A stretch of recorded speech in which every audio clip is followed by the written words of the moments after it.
Compound interest का बहुत शानदार क्वेश्चन आज के इस वीडियो में हम करने वाले हैं और हम इसे सॉल्व करने के लिए मेथड यूज करेंगे ट्री मेथड। क्या है ये ट्री मेथड? सबसे पहले इंटरेस्ट रेट आपको इस क्वेश्चन में दे रखी है 25%, तो 25% की फ्रैक्शनल वैल्यू लिखेंगे 1/4। बात हुई है यहां पर 2 साल का सीआई निकालना है, चक्रवृद्धि ब्याज 2 साल का निकालना है, तो 2 साल के लिए अपन इस डायग्राम को ड्रॉ करेंगे, इसी के अंदर हम ब्रांचेस बनाएंगे। दैट्स वाई हम यहां पर वर्ड यूज करते हैं ट्री मेथड।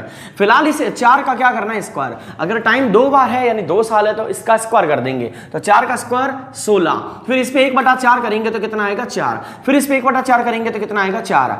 दूसरे साल की रेट पहले साल के ब्याज के ऊपर ब्याज लगाती है, तो 4 पे 1/4 यानी कि 1।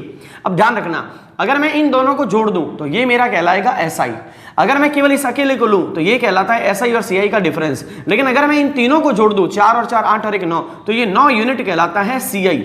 ये 9 यूनिट क्या कहलाएगा सीआई।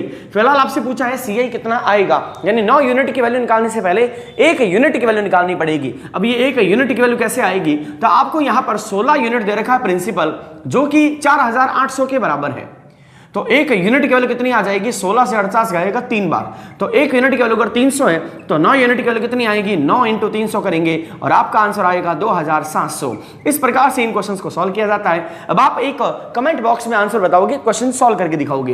प्रिंसिपल आपको दिया जा रहा है 4000 रुपए, इंटरेस्ट रेट आपको दी जा रही है 20%, टाइम आपको वही 2 साल दिया जा रहा है। आप जल्दी से कमेंट बॉक्स में बताओ कि इस क्वेश्चन का सीआई क्या आएगा।